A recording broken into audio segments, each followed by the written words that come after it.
Hi, and welcome to this episode of Real Nurse Stories. And today we've got a great guest who I'm really looking forward to interviewing, Lorna Cook. I'm very pleased to welcome you to my podcast, Real Nurse Stories. Thank you. You're welcome. And we're going to hear today from Lorna about her career as a nurse. Lorna is also an entrepreneur, and I'm not going to go into that too much at this point, Lorna, because I'm going to let you talk about your journey into entrepreneurship. And it's something that myself and Lorna really share a passion about. So we're going to dive into that in a little bit more detail. Lorna, I'm aware you've also won lots and lots of awards. I was having a look at your website and I was like, Uh-huh. oh my word, all these awards for the great work that you've done. So, kudos to you for that, because again, for all the reasons we know, it's a tough journey into entrepreneurship. So I'm going to go right back to the beginning, Lorna. We're going to start really at the place of how you came to become a nurse. Let's start there. Well, it wasn't a very glorious beginning, to be honest. My mother was a nurse, and it never really appealed to me, No. because she'd tell me all these sort of scary stories and things like that. So it wasn't really on my radar. I went to uni straight out of school, and I was just one of those naughty teenagers that couldn't settle and find what I wanted, and I was a little bit whisper the wind. And I had a friend that I was hanging around with at the time, and she said, "I'm off to nursing school. I'm going to join up at Fremantle Hospital, which was public hospital, set out of the main regions of Perth, about half an hour's drive away from Perth." But it was the only real hospital for the catchment of the whole southwest of Western Australia. It was very run by the ex-nursing sisters that were from the Vietnam War, the Korean War. They were very militaristic. It was run like a military hospital. And I thought, ooh, that sounds fun. I don't know why, being a, will-o'-the-wisp, silly teenage girl, I just did it on the spur of the moment. And it was living in the nurses' quarters. You had to live in the nurses' quarters for the first 8 weeks. So I don't know, I just never wanted to miss out on opportunities. No. That's just how I've lived my life, really. If I see something, I just go for it. So I joined up, and my parents were horrified that I'd left uni to go nursing, thinking that it was, a hard life, and not one necessarily that you'd make a lot of money out of, and that I would just be a hardworking nurse all my life. And I never looked that far. I just went and joined, and I just loved it. Loved it from the day. I think I needed that steady, militaristic type of rules and regulations in my life to shape me up. And I made lifelong friends living in the nurses' quarters with those women there. There weren't any men in those days. It was, all women. And I just loved it. I thrived on the night duty and the responsibility, because we just used to have one nursing sister, one registered nurse, for about 4 wards.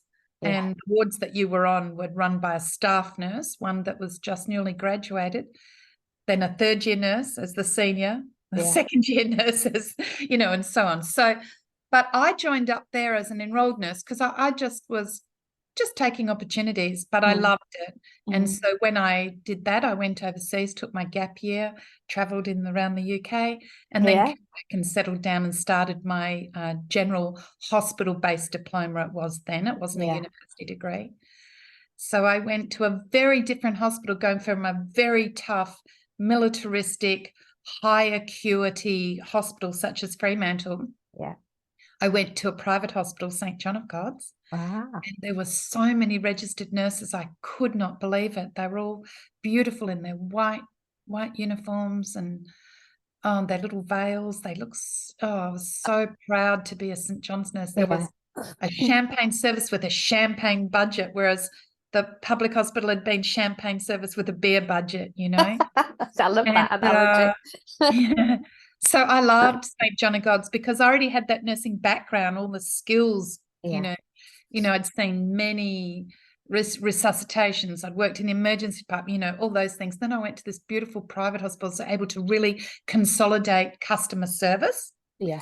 And so I loved that, breezed through that and just loved it and made lifelong friends there as well. When you're nursing and you go through all these things, you make these friends.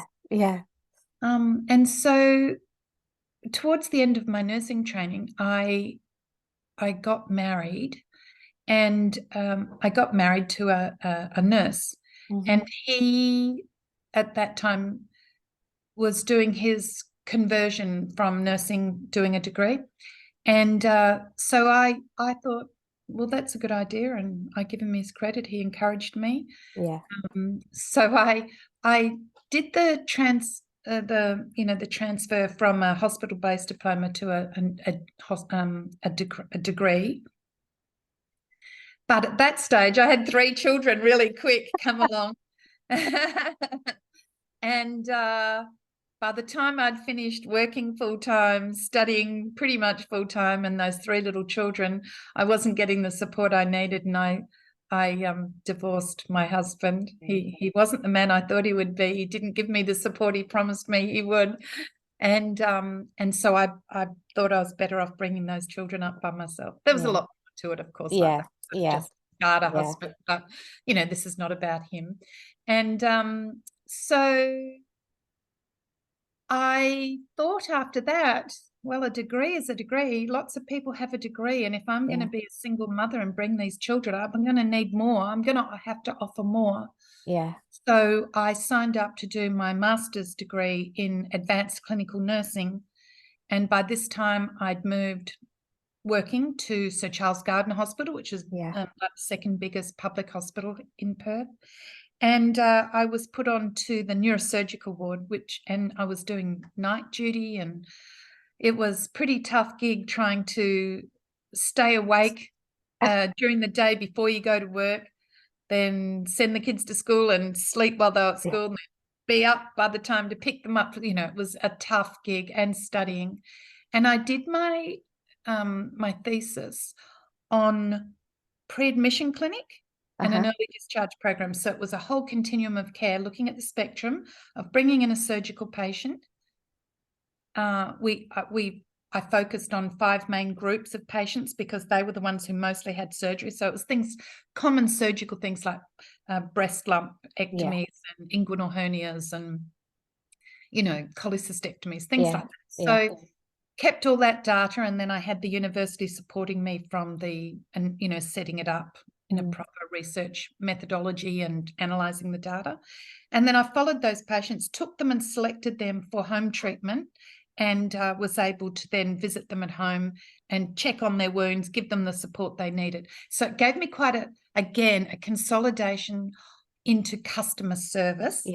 And making sure the patients were at the centre of care. So that stayed with me all my life, from that point of view. So then, because I presented at a couple of conferences, I got picked up, and industry asked me to come and work for them. And I went and worked with a pharmaceutical company for a while in the very, very niche area of oncology. And so I traveled the world, but going to conferences, learning about oncology drugs. Yes. So it's not like you see on TV, with all the reps rushing to get the doctors to use this drug or that drug. It wasn't like that, because oncology drugs, the government says you can use them or you can't. Yes. But mine was about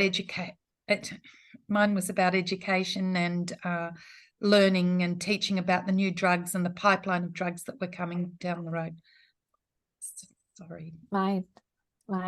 And so I spent quite a while there working and learning in oncology, and that became my specialty, and that I was really passionate about, looking forward to the drugs of the future and what was coming, and the immunotherapies especially really ticked my box. So I eventually left there and thought, I have all this knowledge about oncology and customer service and getting patients out of hospital. How can I consolidate that? And I thought the place to be would be the health department. I thought, well, I can be there at the decision making and I can help them make great decisions, but it's not that easy in the public service. I was so naive, and I ended up with just a job sitting at a desk in front of a computer. And eventually then I became the staff development nurse for the cancer nurse coordinators, and these are nurses do an amazing job making sure patients don't slip between, you know, the availability of services. But I did that for a little while, and then my business partner, Julie Adams, she'd been running a home chemo service for the public hospital sector, but they closed it down. And, you know, because it wasn't making money for the hospital system, you know, it wasn't financially viable. And now looking back at the research of all the home chemos that have ever been tried in all the world, which started in Tasmania in the 1950s, actually. All the chemos in a public hospital system are doomed to failure, because public hospital is meant to be treating public acute patients and, you know, sick people, and it's not really meant to be treating patients, you know, in the home environment. They bring people into hospital, the medical model, not send them home. So I understand now why they closed it down. But Julie had 10 years of experience of how to treat acutely ill patients, especially hematological patients, in the home environment. So she said to me, do you think we should start a business together? And I couldn't think what she meant. Like, it's like, sure, that sounds great. Doing what? And she said, no, I think we could do a home chemotherapy service in the private sector. So, you know, Julie's really the entrepreneur. I feel like I'm more the risk taker. Julie said, I've got all the knowledge, you've got some money, and, you know, you've got technology knowledge and networks. We should get together. I said, oh my gosh. So Julie was a single mum with 3 kids, the same as I was, and my children were slightly older and used to babysit her children, so we'd got to know each other. And I said, well, let's look at the business plan. And we sat down and worked out, and everyone said they'd support us if we went to the private sector. So I mortgaged my house, cashed in my super, scraped every bit of money that we could get together, and we quit our jobs and we started a home chemo service.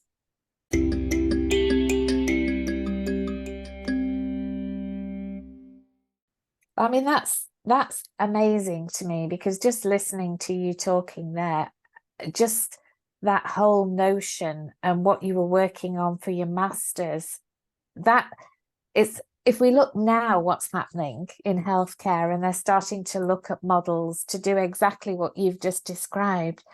And I just think it takes us so long to actually realize the benefits of things, and really where your thought process was and what you were studying. What year was that? Just I'm curious. Probably it was in the early 1990s. You see, and look, here we are now, and the work that's still struggling for it. And there's more discussion about that than there was, but we're still a long way from where we need to be when we look at the pressures in hospitals now. And it's, you know, some of these ideas and innovations are just it fascinates. But I you know, the funny thing is that even though they talked about these models of care back then and trying to get continuity of care and moving the patients out to set up pre-admission clinics, even then there was so much resistance to it. Resistance from everybody. They didn't want patients coming in the same day of surgery. It was dangerous, you know, inverted commas, dangerous. And people would actively sabotage us, like tear up our paperwork that we'd done, you know, 4 or 5 days a week before, just the basics of their past history, past surgical history, you know, all the basic blood tests and ECGs. They'd tear them up and do them again on the same day of surgery. because it was dangerous to have week-old data when it's not an acute problem, you know. And you know, everyone was so angry, and there was a lovely surgeon at that time who was quite politically persuasive and strong in the hospital. And I brought him into the clinic and I made him look at it, and we'd consolidated the paperwork, both medical and nursing, so that everything flowed. The paperwork flowed. You had the questions, the allergies, you know, the diagram of where you were going to have your surgery, the consent. And I showed it to him and he's like, oh, this looks like a good idea. Okay, I'll support it. And after that, it got supported. And of course, now there's not a hospital in the world that doesn't have a pre-admission clinic, is there? No, you know, it's standard. So that's how I feel that chemotherapy at home should have gone and will probably go. But really the catalyst, other than for Julie to think of it, was not only the closing down of her own pre-admission clinic, her own chemo at home clinic, but the Australian federal government brought in some rules, and this is not the present Labor government, this was the Liberal government. There was several elections ago. So about 2012, brought in changes that they wanted to move people out into the community. So you might remember it started off like it was mental health. They stopped institutionalizing people and brought them out into the community. And then they moved on. The next big project was orthopedic rehab. So getting the total hip replacements, knee replacements out of hospital quickly, and then having treatment at home with physios and visiting nurses and such. So the next one that hasn't been kicked off yet because there's been a change of government, but is supposedly ready to go, was cancer services. So at the same time that the government brought those changes in all those years ago, back in 2012, there was a change in the Private Health Act that said hospital substitution treatments, so such as ours, when the difference between a HIT program and a KIT program, you know, an HST program, hospital in the home is like an outpatient appointment, right? So you know, you need stitches and a nurse comes to your house and bandages it up, something like that. But you don't get admitted back into hospital to have that done. It's just like an extended courtesy of the hospital service. But a hospital substitution treatment program is one where you actually, even though you're treated at home, it's still as if you're being admitted to hospital. So you have to be admitted to the health service. You have all the same policies and procedures around, you know, all the important things that you would have in a hospital, like being admitted, like rapid deterioration, and having a policy about what you do, and closing off the end of service when the patient's finished. So it's the same as being admitted to hospital, but it's done in another place. So the funding model is very different. So the private hospitals changed, the act was changed so that private health funds could pay for hospital substitution treatment services. They could be paid the same as an inpatient treatment rather than an outpatient treatment, which of course they wouldn't cover. So that opened the doors to us being able to treat privately insured patients and have the cost covered, the same as it was an inpatient. Because there's no money in doing it as an outpatient. That's really the work of governments to provide that, because there's no money, you know, $100 for a nurse to drive out to Whoop Whoop and treat a patient, bandage their arm. You know, you couldn't make a living and run a business, but having the private health insurance companies on board meant that it should have been a win for patients, that they could have their treatment at home, especially as they're not particularly sick having chemotherapy. You know, they're sick afterwards perhaps, or they might be further progressed in their disease burden that they're sick, but generally they're well enough, you know, to be treated at home. And the private health insurers should find that their patients are happier and will keep their private health insurance, and, you know, that it was a worthwhile thing to do, and it was generally considered to be a bit cheaper than what they were paying the hospitals for inpatient treatments for these patients. And it should have been better for the doctors that we provide you know, feedback, we provide paperwork, electronic paperwork to the doctors. This is what your patient received, this is how much they received, you know, everything went well. There were no problems, which they don't get when the patients go to have their chemotherapy in a day unit. Yeah.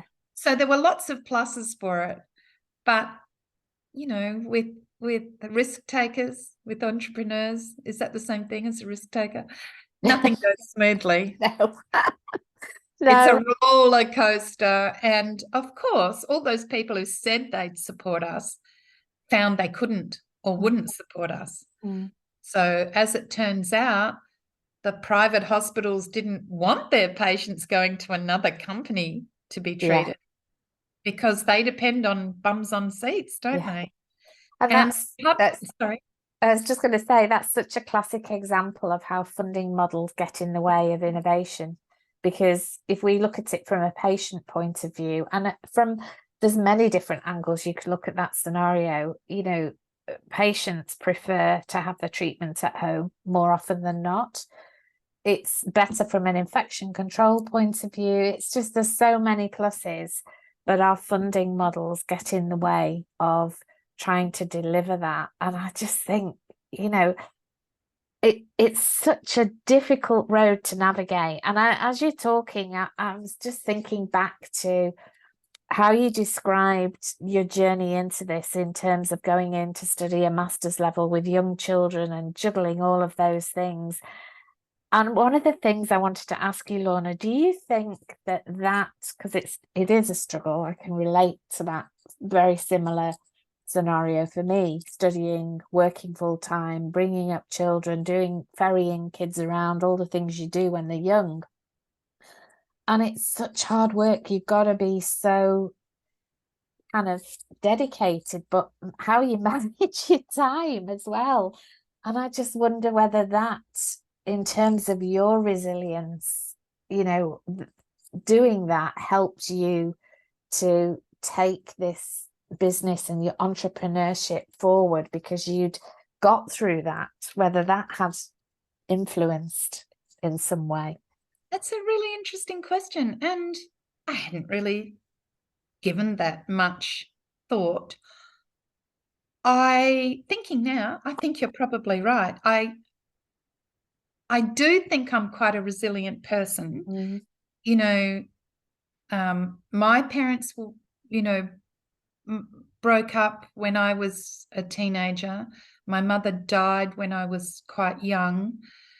My marriage broke up and we didn't have, access to many relatives to assist me with babysitting or not.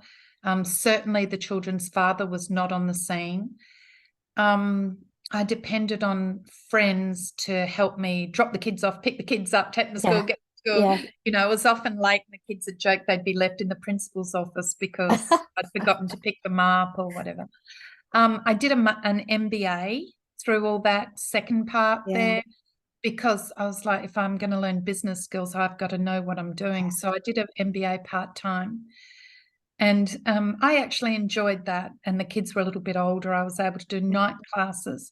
So probably that learned resilience. I didn't know I was a resilient person because there's been many a night over these past 10 years of chemo at home that I've lain awake at night staring at the ceiling with my heart pounding, thinking, oh my God, how am I going to do this? What are we going to do? Will we make it?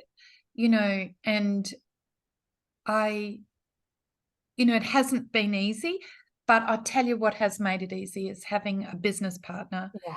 And Julie and I often, we weren't tied at the hip friends before we started. And even now we're great friends, the closest of friends, but we're not tied at the hip. We don't go out socially together, and particularly very often. Yeah. But we are deep, deep friends because we depend on each other. Yeah. So when one got tired and little crybaby, and I can't cope, and I say, Julie, tell me it's going to be okay. It's going to be okay. That'll be okay. I've got a plan. We'll do this. We'll do that.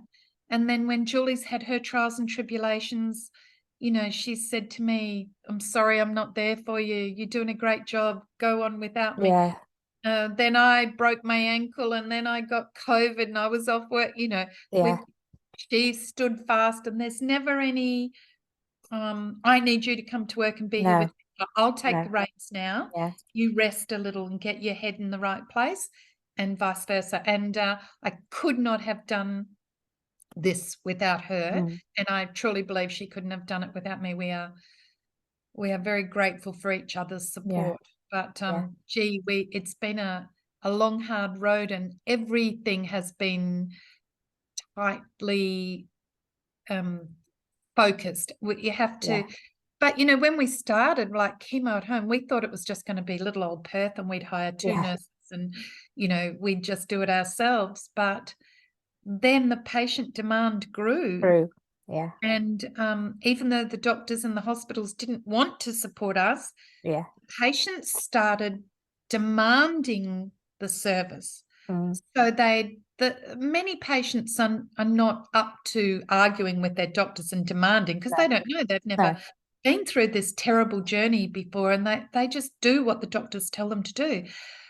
But what we saw was the younger generation, so it might be mum and dad that are sick. And, with some of the myelomas in particular, these patients have a terrible burden, that they have to go into hospital like 5, 6, 7 times a month to have their treatment. And somebody has to drive them in and drive them out. And almost always it falls on the daughter or daughter-in-law whose career, I guess, in many occasions isn't considered as important as the husband's career. And so we'd hear all these stories of women, losing their jobs, being deemed as unreliable because they had to take, mum or dad to the hospital for their chemo. And so it was those people that said to the doctors, if you won't refer us to this, we'll find another doctor who will. And that's terrible words to a doctor, especially when the doctor's built up a relationship, rapport, perhaps, with the patient. And doctors don't like losing their patients. So the doctors sort of started reluctantly sending their patients to us, but patients all reported back they loved it. Nothing dramatic happened. Nobody died. No, it was all very peaceful and low risk. And then the doctors would get the feedback. This is what happened. This is how they treated. We have a 24-hour on-call service for the nurses to answer the phone and talk the patients down or whatever. But what we found was that the patients, just like my home pre-admission clinic and early discharge program service, was that if you educate the patients well, they rarely ring after hours with problems, about the bowels or, because everything's covered. And, the nurse is sitting there one-on-one for maybe 2 hours. They get to know the patient, their family. They get to ask questions.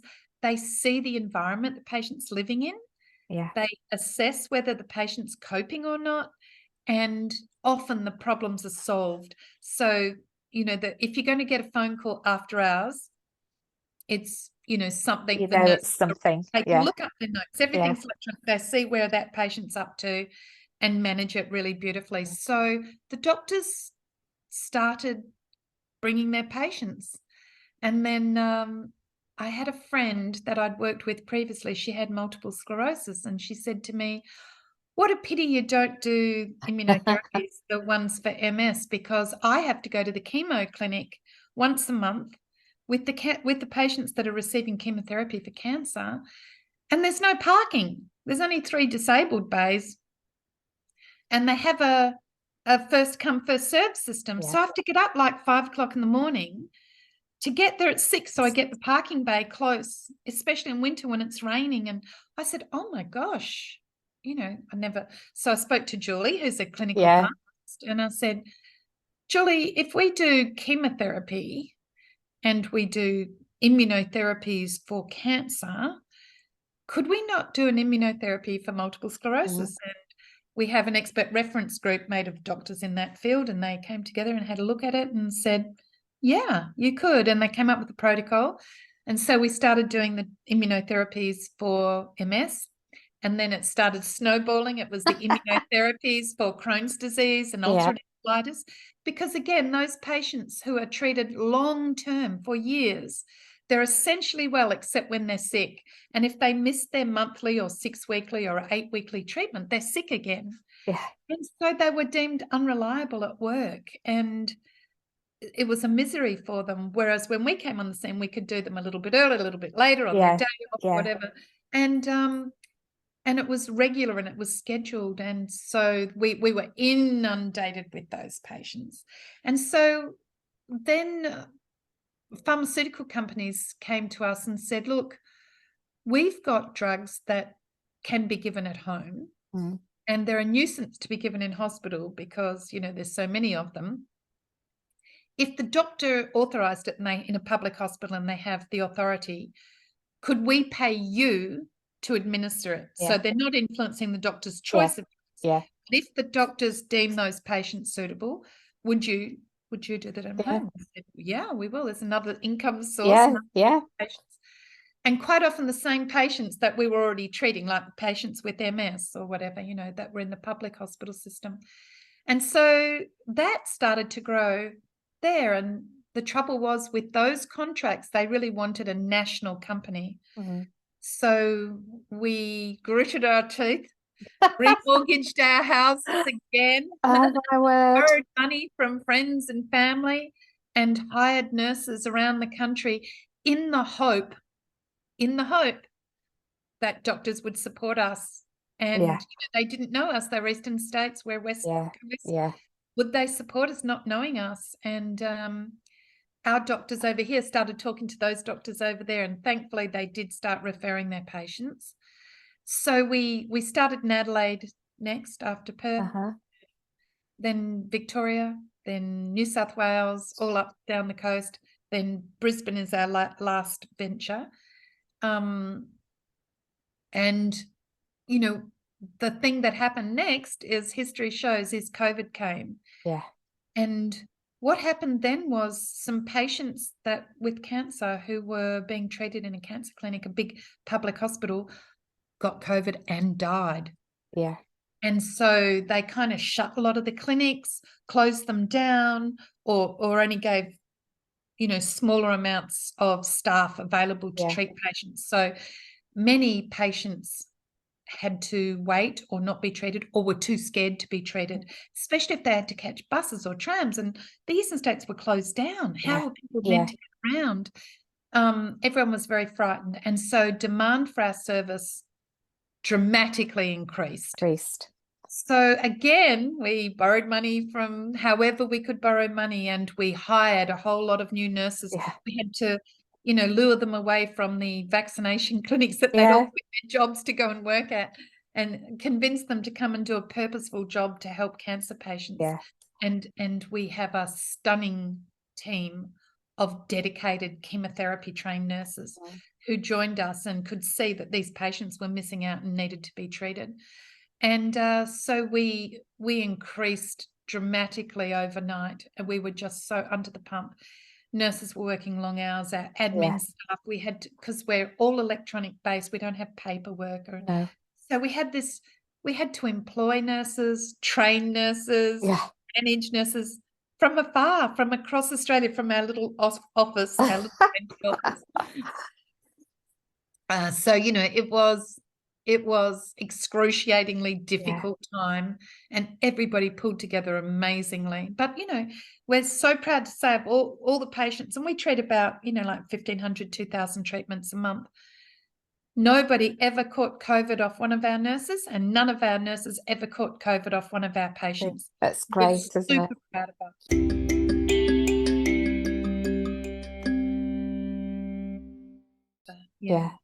And I love that, about just listening to your journey there. There's a lot there for me about how nurses are good innovators, because I think nurses really are. They critical thinking skills, they think outside the box, and often that's because we've had to. If something's not available or someone's not around, you've got to think on your feet. And I think those skills lend themselves to understanding where the gaps in services are. We're really good at that. We know what needs to change. What doesn't happen is we're not always asked. We're not always given those opportunities to put forward ideas such as this.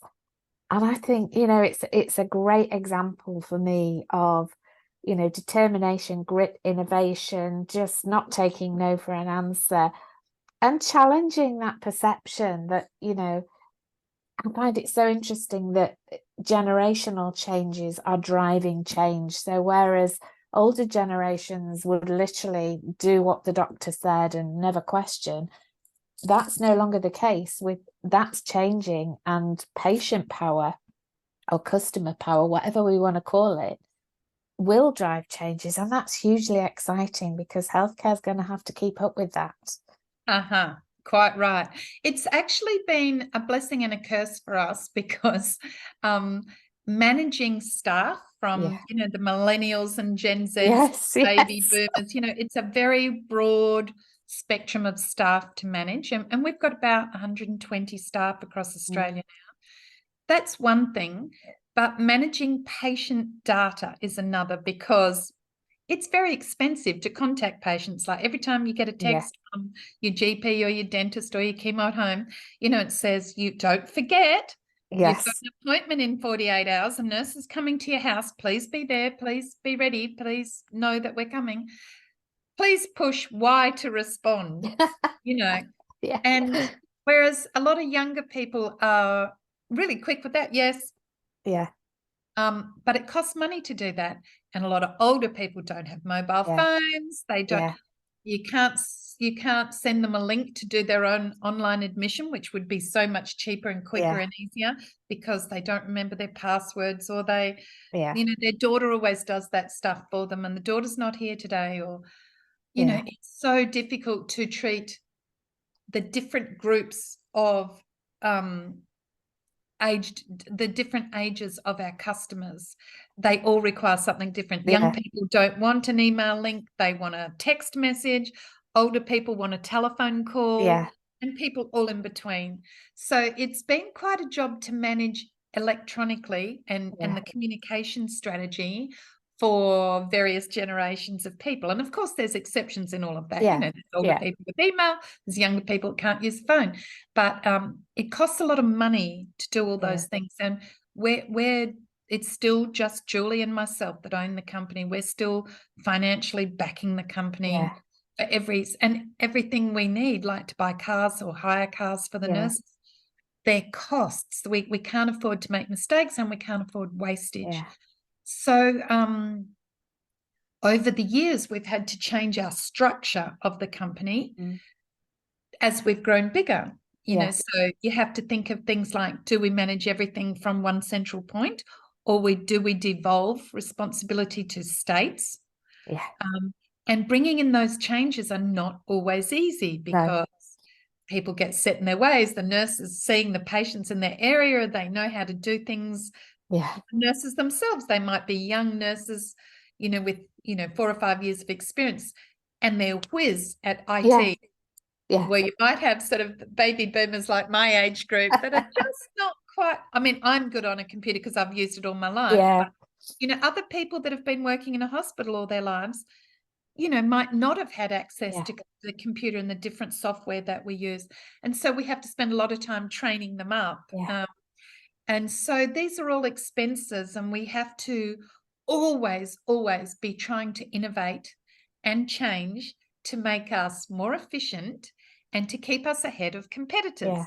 Because, of course, whatever happens in this world, we know if something succeeds, you've got a competitor on your tail. Yeah. Absolutely. So, yeah, so what we found is that over the last 10 years that we've been in business, when we first started, everyone said, you can't do chemo at home. It's not safe.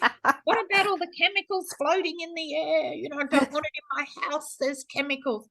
You know, we say, well, that doesn't get done like that. You know, it's a No. closed system. There's Yeah. nothing escapes. All the safety things are here. Okay, so, but all the hospitals use that initially, like, oh no, I need to keep my hand on the steering wheel to make Yeah. sure those Yeah. patients are safe. We're like, doctor, do you go down to the chemo suite and watch the patients have their chemo? You're in a different building.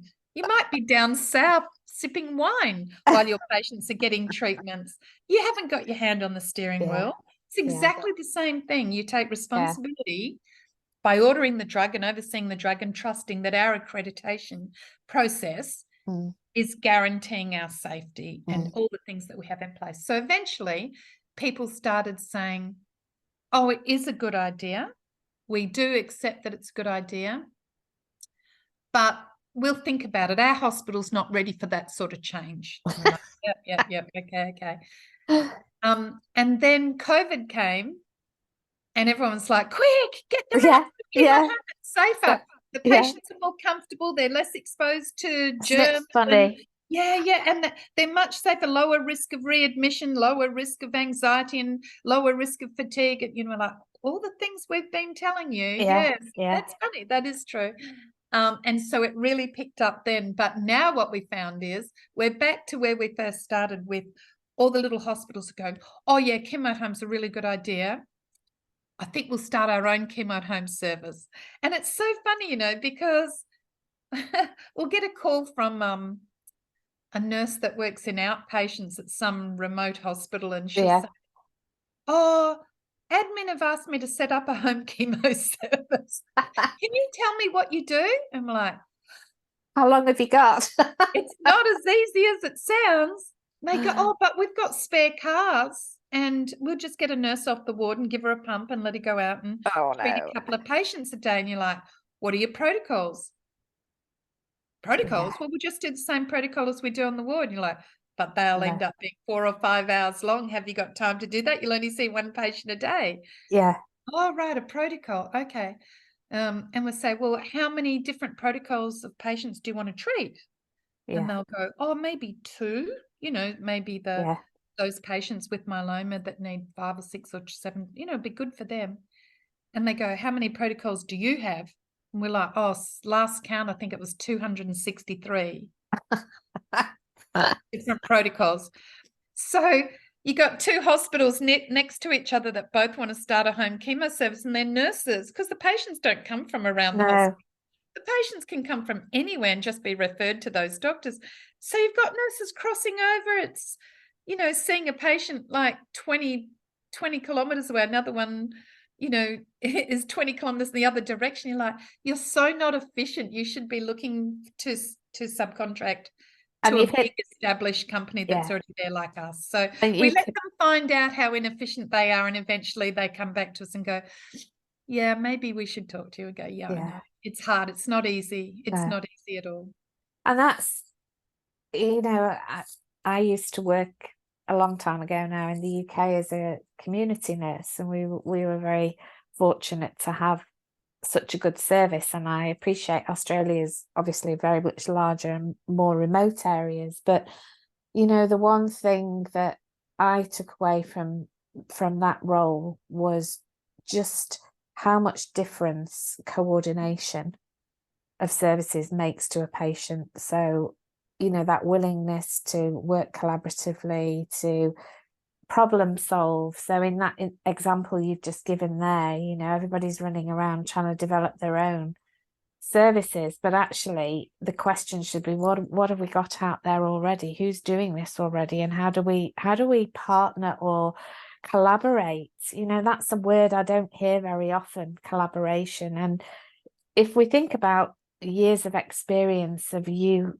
setting up, having the clinical governance, having accreditation, all of those things you mentioned throughout this interview that are hugely important and determine, safe patient outcomes. You've got all that knowledge. You've done the hard yards. You've put this together. You've lost sleep. You've invested money. There's so much people can learn from this. And I find it so interesting that, COVID, whilst we talk about a lot of the negative things to do with COVID, actually, it also created opportunities for innovation. And you've got a really good example of how, for you, yes, it upped your workload massively, but I find it fascinating that when we're up against the wall, we start to think creatively. And then when it starts to disappear, as it has, we go back to a different approach because it's like, hello, can we not learn from each other on some of this? And the thing that's disappointed me a lot has been the people that make the decisions about collaborating with us or not. are not necessarily clinicians. No, They don't know. They think they know. They go, oh, well, like I said to you, they say, oh, well, we've got a spare nurse, which they don't. They still have to replace the nurse on the ward. We'll get a nurse and we'll give her a spare pool car and a pump. What else do you need? And they think that that's treating chemo at home. And if they just came and visited us for a day, they would see the difference. But nobody, or what's been amazing too is those same people, they go, oh yeah, but chemo at home, yeah, it's a good idea, but they can't do complex chemo. They can only do simple chemo. I'm like, how would you know what we do? Yeah. You've never asked us. If you just had a look at our website, you would see all the complex chemotherapies that we do, exactly the same as hospital. Very, very complex hematological and, solid tumor treatments. But nobody ever asks us. And I've seen reports on us. Yeah. And they say they could only do the simple ones. Like, how do you know? It's just... It's so frustrating. And I'll tell you something else that's been really frustrating is the level. Two interesting things. One is the level of misogyny that's been thrown at us and where the support has come from in our business journey. So we had a very, very senior public health department person, very, very senior. We were trying to negotiate a contract with the government, with one of the hospitals in a public sector. And this very senior bureaucrat said to us, listen, I think this is a great idea. Would you consider hiring a male doctor as a figurehead? If you do that, I can get this across the line and get you a contract. Oh, no. What did you say? We said, no, that's not something we'd consider. But thank you for trying to help us in your own way. That's very sweet. That's what you think we would like to do. In this day and age, I know. That was so upsetting. And we've had other similar experiences, with business people like, oh, we'll buy into your company, we'll invest in your company. We're like, great, thank you, that'd be awesome. That'd take a big burden off us. Oh, and then we'll shut it down because the competitors' hospitals want us to shut you down. Things like that, like, oh my God. But surprisingly, the most support that we have received from anybody, other than a couple of individual doctors who really supported us and gave us all their patients and didn't care about the pressure from the hospitals to bring the patients in. Yeah. Other than those doctors have been female business women, obviously female if they're business women, but women in business have been amazing to us and supported us with no thoughts of anything in exchange. That they've been truly put out a welcome, lifting hand to us. Yeah. And Julie and I've, had many discussions. They don't always go somewhere, but it's really lovely to know they've got our backs. Yeah. And so we try to do that to other businesses, men and women, but particularly women who struggle a bit more against that. Yeah. The thoughts that, oh, well, you'll get pregnant and leave and it'll be too hard for you. Not me, obviously. I'm a bit of now, but, the concepts of it, or, that you're women, you don't have the qualifications and, it'll be too hard for you and stuff like that. We're like, oh, my God, I've got 2 master's degrees. Leave me alone. I'm not going to chuck anything in. And Julie and I will not chuck this business in.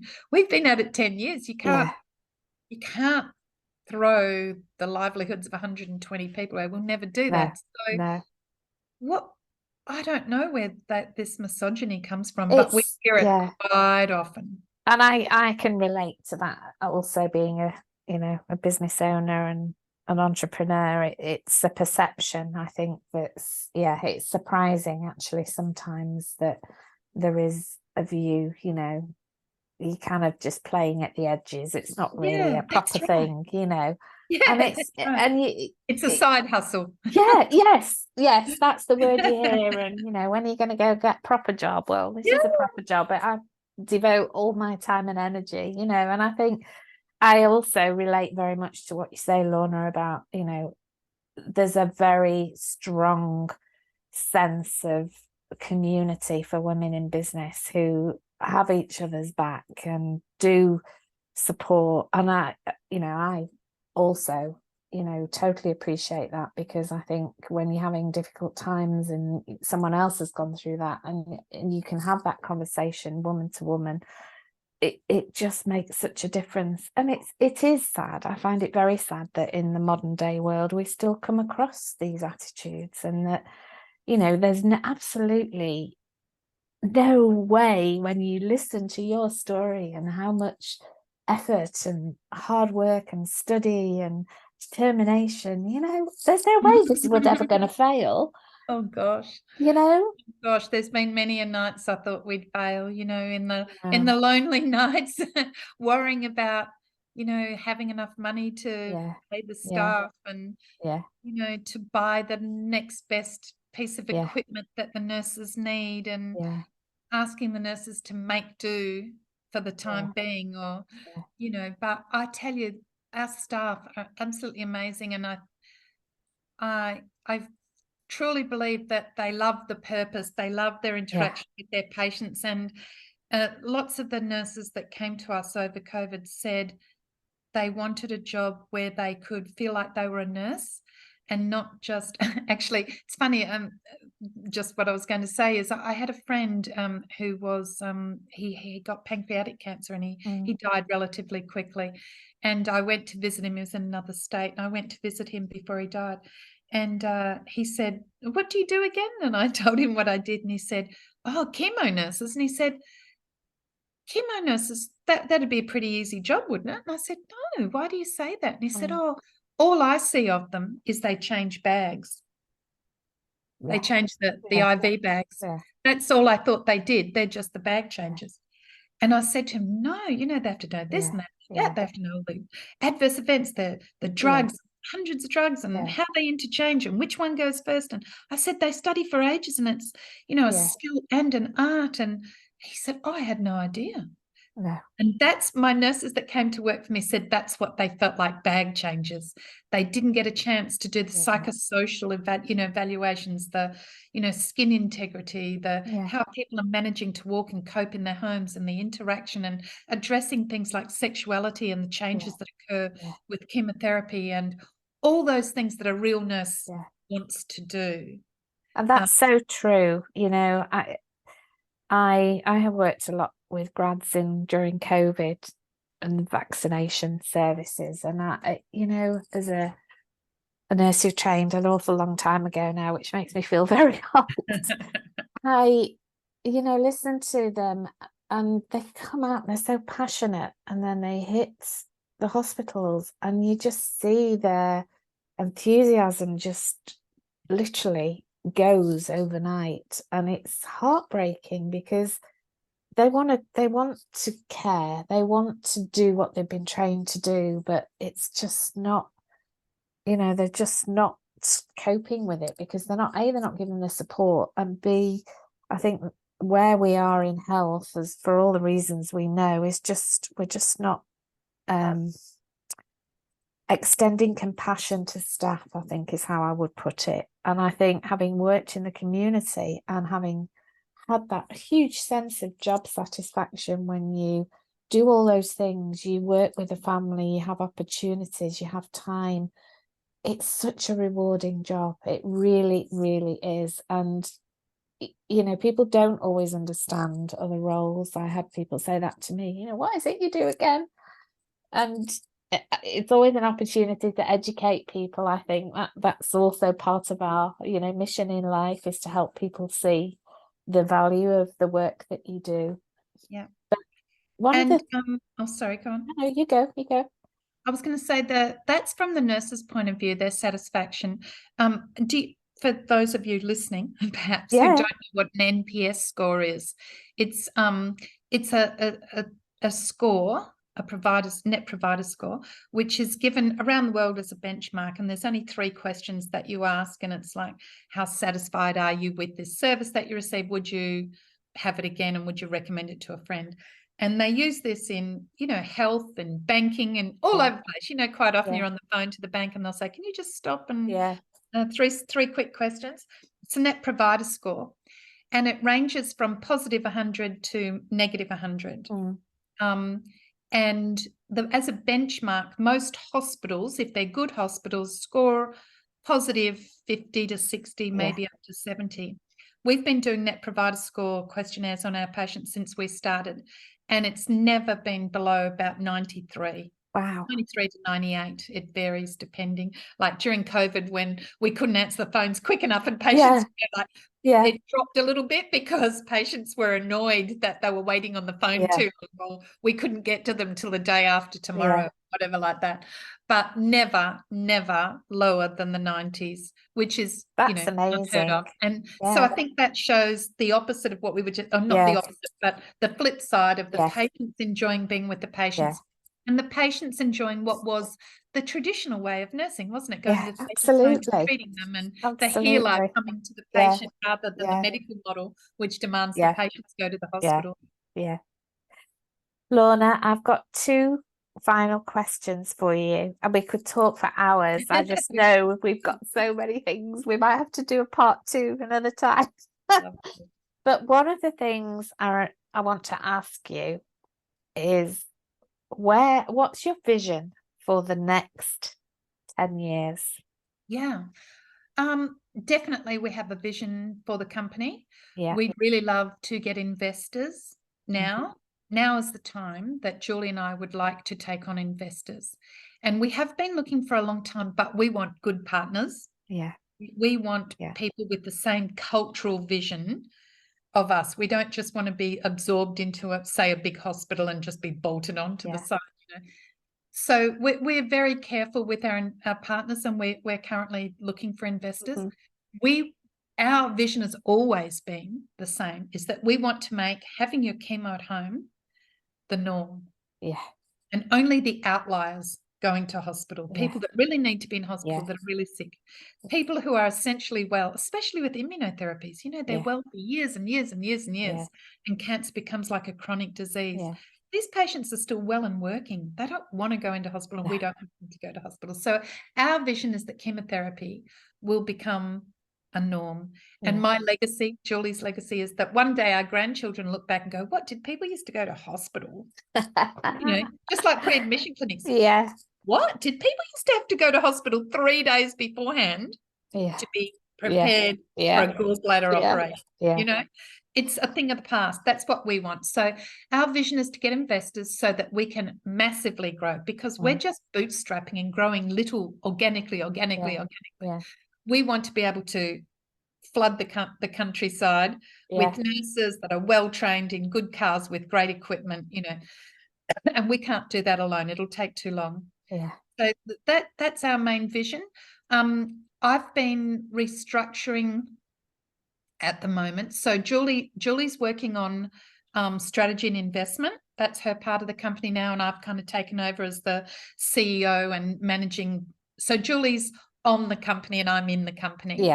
And so I've restructured recently, and in preparation for growth.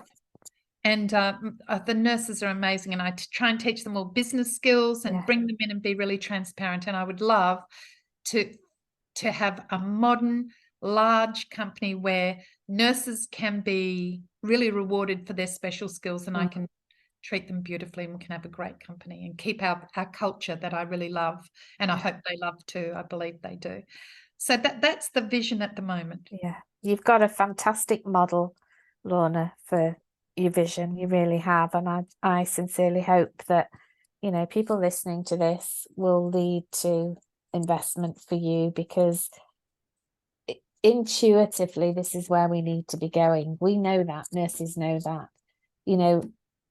Things have to change.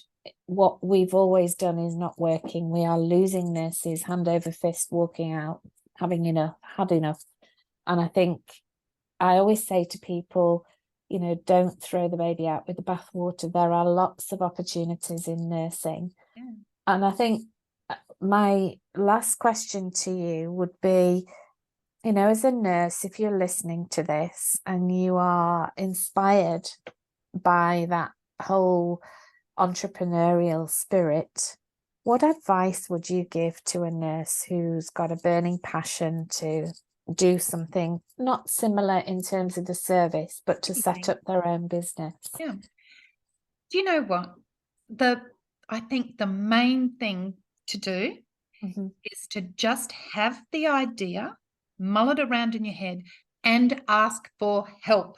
Yeah. That's the main thing. You can't do it on your own. Chances are someone's already doing it or tried to do it before or what, ask for help. Yeah. People are so generous in offering help. I try to be a really open, transparent person. I have 3 adult daughters. I try and hope that other women will be good to them as well. I am open all the time. I do a video for my staff, every 1 to 2 weeks, we have a happy hump day message to our geographically. and every second or third one, I'll do a little 5-minute video with it. Yeah. And I always say, I have all the time in the world. You come and talk to me if you need me. Yeah. There's no barriers. Yeah. And I say it to friends and families and young women when I speak to them, anybody, but Yeah. particularly women. Not very many people come and ask me for my opinion. And I'm here and I'm available. That's such a shame I can teach you business skills. So all my nurses that I have at the moment, I've said to you before, I've made them all senior managers. They've not been managers before, they're chemo nurses. And I'm teaching them business. I make them come and sit with me and listen when I'm doing contract negotiation. And then I back out and I let them do some of the negotiation. And then I, push myself further back to teach them. There's lots of me and me. What I mean is me's, people like me. You just need to ask someone, have an idea, and then ask them what the next step is. And then someone said to me when Julie and I started, they said, whoa, before you start anything, you've got the business plan. That's good. Now find yourself a good accountant and a good lawyer. Right? And a business advisor. And do things properly from the start. So you don't, chuck it in too quickly and, you've got the business set up legally, you've got shareholders agreements, so that if anything goes wrong, you know where you stand. And, that was the best piece of advice to me. And, when we've been stuck and not knowing what to do, we ring one of our network of friends and people in business and go, can I ask you a question? If you had a problem like this, what would you do? Do you think we should? And just get their advice. You don't have to take it. But you've got it and you learn more like that. So, I just ask for help. There's so many people out there and there's so many opportunities for help out there. And we just don't ask. And then people sit there stewing in their own juices going, one day I'll do this. One day I might. When the kids are at school, I might. When the kids grow up, I might. But just do it now. Just ask. Ask the question. And as we know, we don't always get all those days, do we? So if you have an idea, that's a lot of what I do, coaching people, helping them to put those ideas into actions, Well, like I say, back to when I chucked uni in to go and be an enrolled nurse, I realised I was a risk taker. Just, didn't always work, but I learned from when it didn't. That's the best thing to learn from, is when things don't work.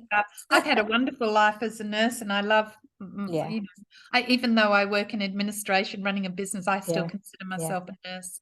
I'm still registered as a nurse. I still attend every education as a nurse.